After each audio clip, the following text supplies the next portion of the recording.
Oh,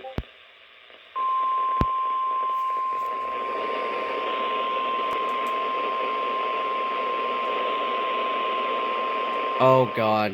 The National Weather Service in Norman has issued a severe thunderstorm warning for north-central Johnson County in southeastern Oklahoma, northwestern Cole County in southeastern Oklahoma, southern Pontotoc County in east-central Oklahoma, northeastern Murray County in southern Oklahoma, until 9:30 p.m. Central Standard Time.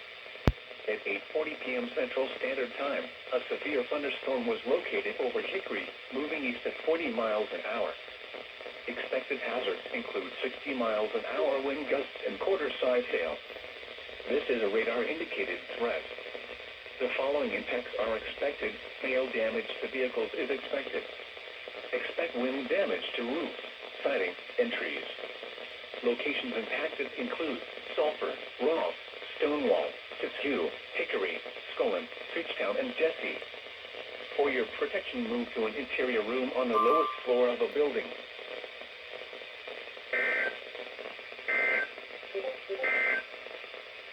The tornado warning for